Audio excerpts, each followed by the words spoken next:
Well, good afternoon, everyone. Andrew Kircher here with Port Huron Museums, and I am really excited to bring all of you an architectural gem here in the city, something I am really excited to bring you. This is a building we all know, we all see. You probably already guessed if you maybe read the title, but we've already cut out the hard part of the visit here.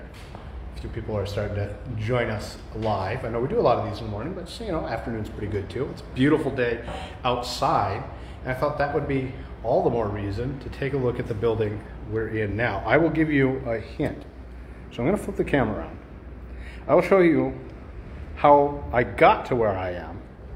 Involves all of these and all of those, because we are at the top of the SC4 Tower. Take a look at this view. Now, I will tell you, I'm not alone up here. This is Bonnie DiNardo. And Bonnie, I'm going to flip things around. There you go. So you have a really complicated title. I didn't want to make it Executive Director of Community and Public Relations at St. Clair County Community College, right out here. Yeah, that rolls right off the top, right? Oh my goodness, look at that. Yeah, this is an amazing view. So I talked with her. We meet at some kind of community engagement things and Chamber of Commerce events, and we decided it'd be really cool to get to come up to the tower here and take a look around the city and take a look at the college and just some of the many views we have. So we've got a lot to kind of talk about today, even though we're in like a small space. Normally these are walking tours, we might put on a mile or two of travel, but I promise you we both got our exercise coming up here. We won't tell you how long it took us to get to the top, but there are 188 stairs up to the top of the tower here. And we are 150 feet up. So this is actually the tallest building in St. Clair County. So number 2, the second tallest is actually the 10-story Northville Towers. It's right by Craft 8, the kind of senior living home. And then actually, I think what's number 2 is now the Blue Water View condominiums. They're pretty new and up and comer on the list. I think, who knows, maybe if they go successfully, we might see more of that kind of building around here. We see a lot of those high-rise towers across the way in Sarnia, which actually you can get a really good view of right up here. So before we talk shop and look at some of the buildings, I'll just make sure we get a good, panoramic view around here. And I thought this would be a good chance to talk just a little bit about the history of SC4, because it hasn't always been SC4, St. Clair County Community College. So going back to 1922-23, it's when they basically started setting out to be Port Huron Junior College. And they actually had to petition the state legislature at the time.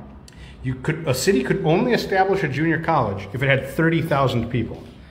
Well, we had 28,000, and it wasn't quite enough, so they actually got the rules changed down, they lowered that limit down to just 25,000.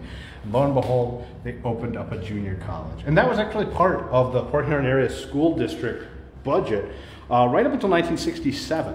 And at that point, they kind of separated out. They wound up with their own budget and a millage from the county, and SC4 was born. No longer Port Huron Junior College, St. Clair County Community College.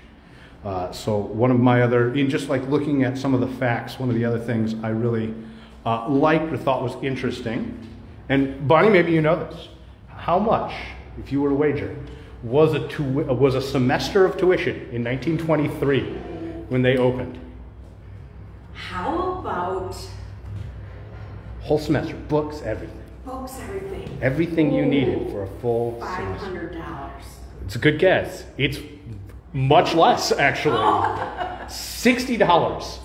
$60. $500 would buy you a new car in 1923. You could buy a brand new Model T for that. Wow. $60 would pay for a whole semester. So how far we've come, right? Yes, right. So we've looked a little bit at the surround. The last thing I want to talk just a little bit about is the history of maybe the tower itself here, because this tower wasn't always called the SC4 Tower. This was originally the Emma McMorran Tower. So this was built by Andrew Murphy, and he named it in honor of his wife. And they finished the tower just a couple of months before he died. I don't know. I tried to find out to see if he ever made it to the top, because he would have been pretty elderly at that point. You know, and we know this was a hike to get up here. So I don't know if he ever got to enjoy the same view, but, well, he certainly would have enjoyed the same view, because so much of Port Huron has changed. It's really amazing to see all of these landmarks and see them. They almost look like models down there when you view it from up at this height. You know, we see the Mosier's building and the Firestone next to it, City Hall down there, the MOC, all of these beautiful buildings. So yeah, the tower went up. That was kind of the last part of this whole complex, which goes back in 1949. City Hall was on the land here and burned down. And when it did, people kind of hemmed and hawed. They didn't know what they wanted. They knew they kind of wanted a civic center. They actually put forward a millage, and it failed. People said, no, we don't want that. Well, that's when the McMorran family, Andrew Murphy, Emma McMorran, quite wealthy, stepped forward. And believe it or not, all of McMorran that you see, that we still call McMorran, and the Junior Arena, and which is now the SC4 Fieldhouse, and the SC4 Tower here, all of this cost $1.2 million, which doesn't sound like a lot today, but back in the 50s, that is quite a bit. All right, so we've looked at the view a whole lot. We talked a little bit about the history. Let's hear maybe a little bit about SC4 today. So what's new at the college? I know you've got lots to share. So. Oh my gosh, I have pages of notes. But thank you, Andrew, for including me today. If you pan over here out the window, you will see the SC4 housing unit, which is just a great, it was really a big step forward for SC4 to get into the Here, I'll let you stand like right in front of it. You can like Vanna at it right over your shoulder here. So the housing unit can take close to 70 or 75 students, depending on how many want a private room or if there's double occupancy for the rooms. But what's really cool is that we've had 3 students from out of country come and stay in the housing unit, which is cool to me. And yeah, also, international students. You don't think about international students at SC4. I know, this is so cool. Students want the college experience, okay? That's what we're hearing, and that's what we know. And so, also over in the housing unit, we have students from 14 other Michigan counties, and I believe it's 2 or 3 states that students come from.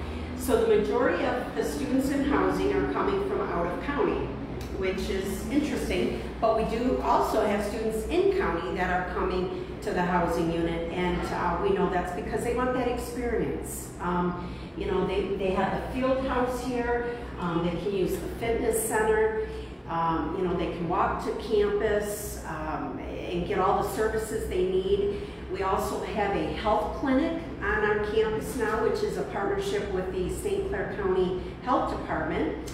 And that was a great new project over the last year and a half as well. So you never want to visit it, but you want to know it's there, right? Yeah, exactly. I was so glad my school had a health department, because sometimes you get that college flu, you get those college groceries, and you're stressed out when exams are. Because it's always midterm week when it happens. Exactly. So it's really nice to have the health clinic on our campus. So that's a little bit about the housing complex. The field house, which is right next to us here and a part of what we're seeing, we have 15 different sports that the college has, and it just seems to be growing and growing and growing. And we have tournaments coming to the field house. You might be aware that we have our South Campus, which is a soccer field and a baseball field in Marysville. Again, a great partnership with the city of Marysville. Just so many things are happening with the field house. And there was like a major national tournament, right? That was so, like the championships, right? Yes, national women's basketball tournament was supposed to be here 2 years ago, and we know what happened. Why ever did you cancel that? Yeah, right. And then this past March, because of the COVID numbers, so Next year is going to be bigger and better than ever. So we will have the national tournament here in downtown Port Huron. I believe it's in April. So that means we will have 16 of the best basketball teams coming here, spending time in our community, going and visiting the restaurants and the hotels and spending their money here. So you can spend it all right down here? That's right. It's a great, great collaboration, and it took many, many organizations to win the bid, help us win the bid to get that national tournament here in downtown Port Huron at SC4. So that's been really exciting. I just want to mention we have 11 buildings on campus, so you can see all around us, which is really cool. I think they start right up here. This is the Access and Welcome Center, right? Yes, the Welcome Center. We have the Fine Arts Building. We have the ATC Building. We have the College Center. We have the Claire E. McKenzie Building, the North Building behind it, the main building, and Health Sciences right over on the Black River there, which was renovated, I guess it's been 2 years ago. And I remember being at the grand opening. Oh. It feels like it was just yesterday, So but cool. It also feels like it was a decade ago at this point. So it has simulated, I call them dummies, they're not dummies, but simulated Health mannequins, right? mannequins, there you go, where the mannequins can pretend they're having a heart attack, and the nursing students and have to figure out, well, what's wrong with this person? So it's a real life scenarios that happen, and it's state of the art. It is beautiful.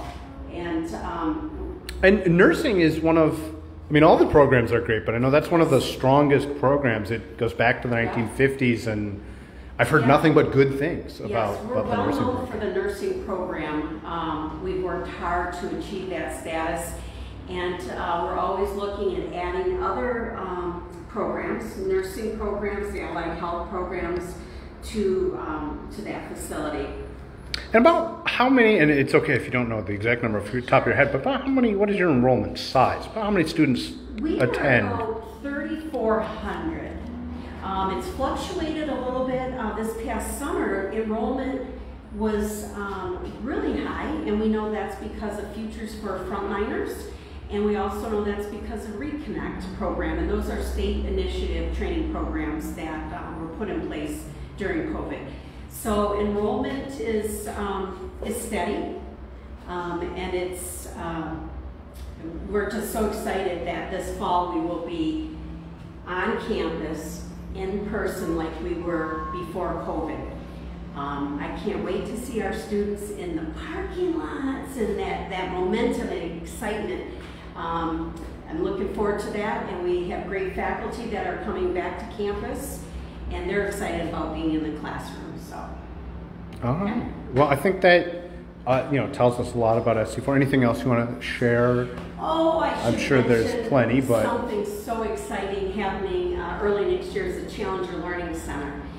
The Challenger Learning Center is an initiative that was started back in 1986 by the loved ones that lost family members to the Challenger tragedy. And so they created this Challenger Learning Center, and they put these centers, or they're around the United States, and there's about 40 of them, and we will be the only one in Michigan. And we're super excited about that because it is a immersive space experience.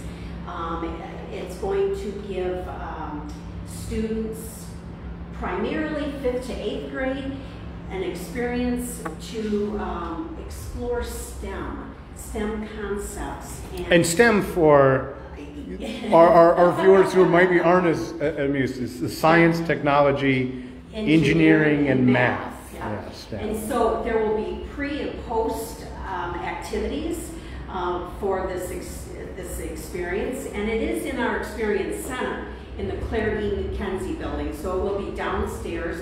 It's going to be just very exciting.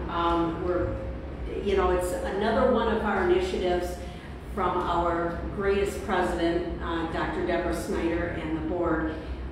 Just continue to look outside of what else could we be.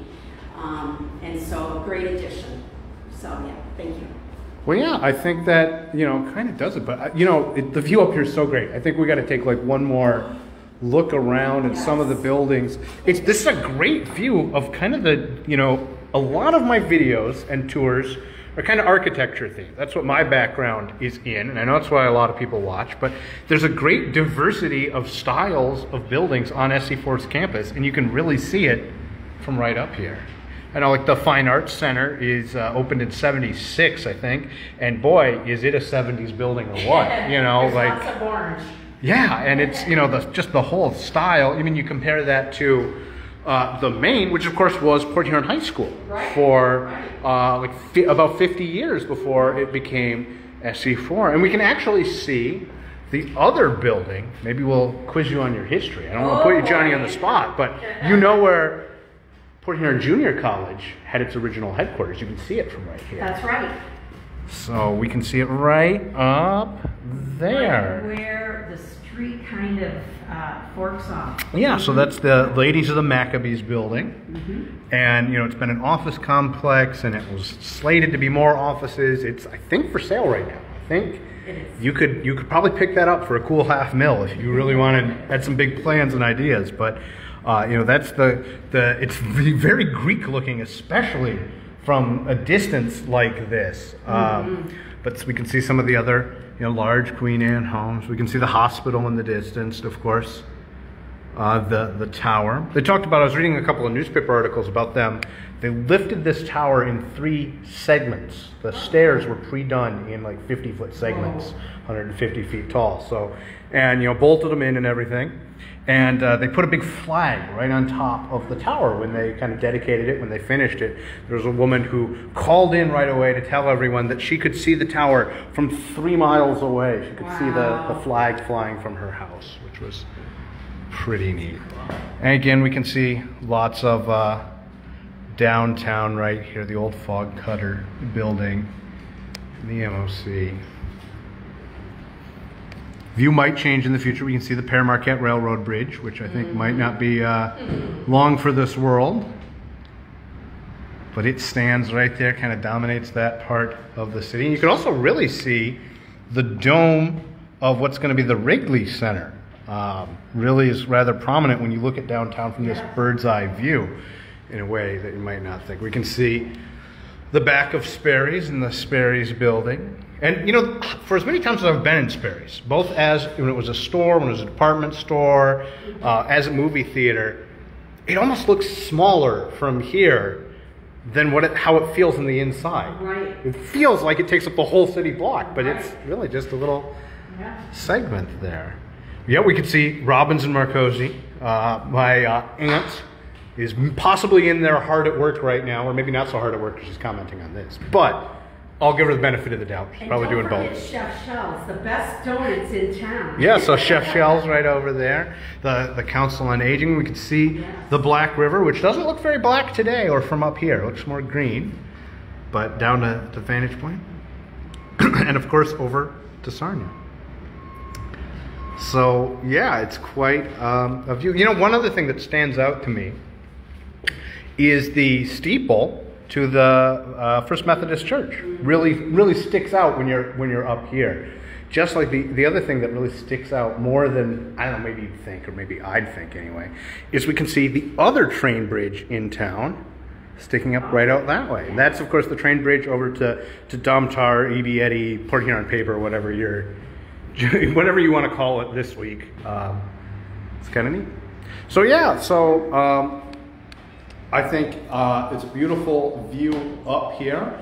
I know that, you know, COVID's probably changed things, and I don't want to, again, put you on the spot if you don't know, but tower may be open, may be available. I know as of like a couple of years ago, it was maybe between like Memorial Day and Labor Day. Right. You know, coming out of COVID, I'm not right now. We're still working that out, yeah, but it's closed right now.